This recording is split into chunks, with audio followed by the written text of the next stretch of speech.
Today I'm going to talk a little bit about the controls in X Rebirth.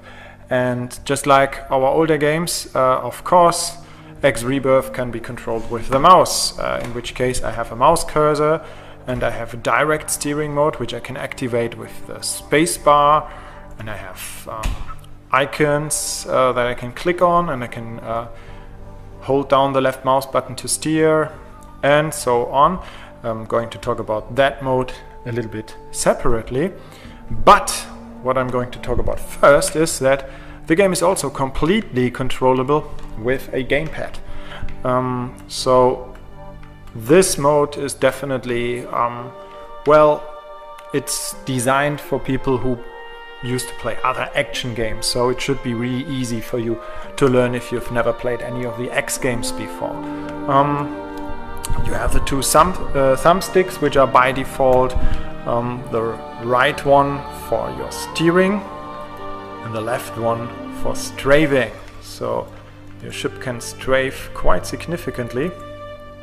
It's pretty strong strafe drive, and yeah, you can use by using both sticks together, you can steer very freely. This is a pretty powerful way to control your ship.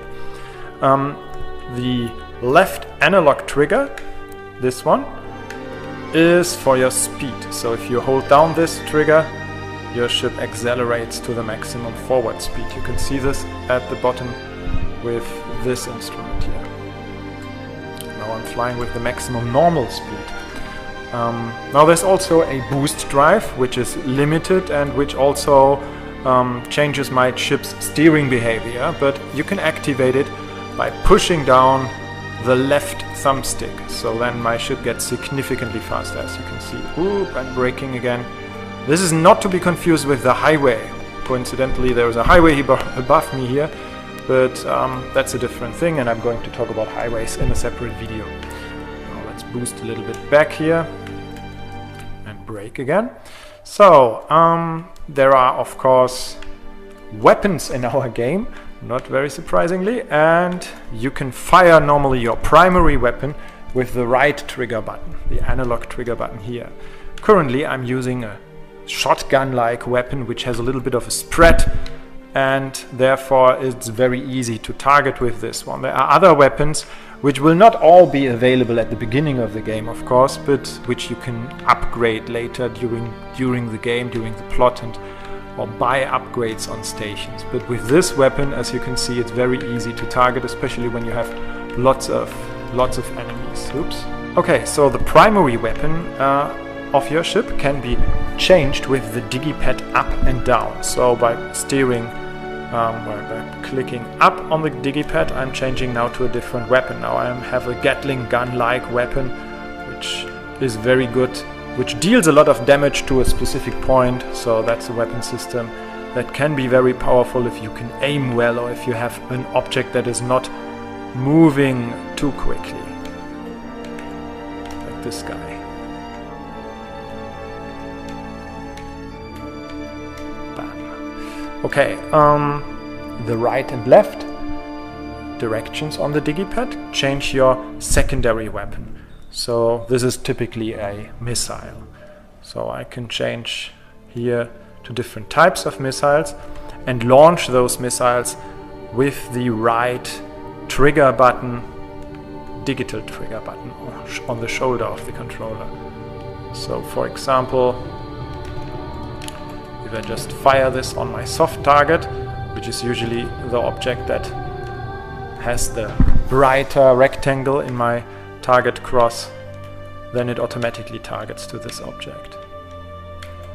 There's something to pick up here, so I will do that.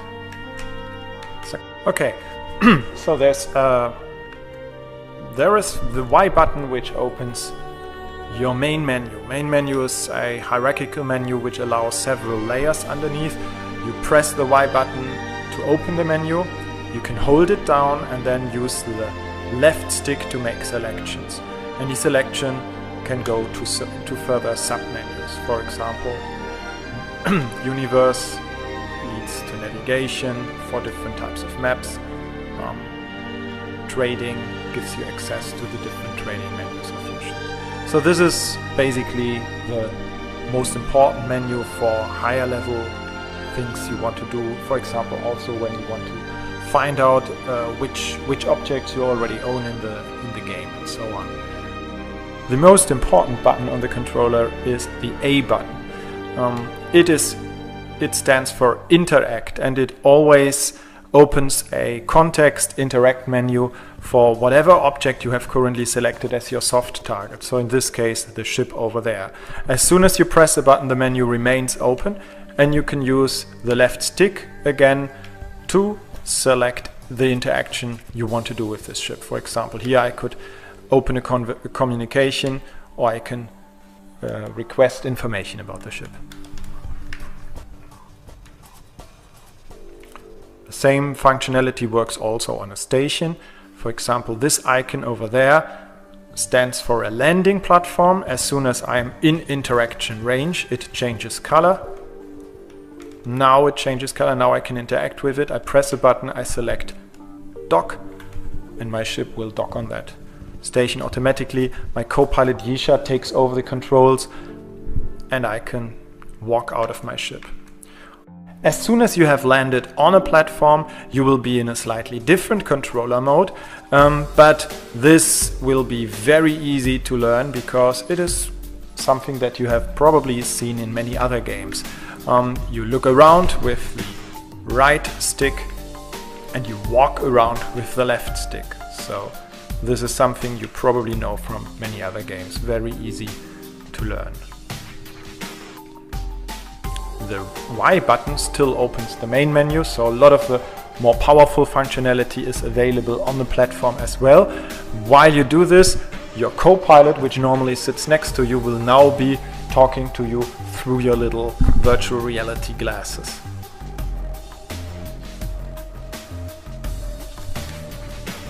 With the trigger button on the shoulder on the right side, you can jump, also probably standard and known from many other games. The interact button allows you to interact with interactable objects on a platform, for example these little panels here. As soon as you are close enough to interact with them, you recognize this by the change in your target cross and also by the highlight on the screen, and the A button interacts with it. In this case, this opens the corridor here. Many doors do not even need that and open automatically when you come close enough. Some other doors require you to interact with these kind of panels. Sometimes you will have to play little mini games to hack them, so there are different ways of interacting. And of course the most important way of interaction on a station is to talk to people. For example, this guy over there, he has an interact symbol. You see his stats up there, and you press the A button to interact, and again you get a menu very similar to the main menu, which is now a conversation. So the handling is exactly the same. So as you see, everything in the game works and plays very easy with the controller mode. I'm going to talk about the mouse controls in a separate video.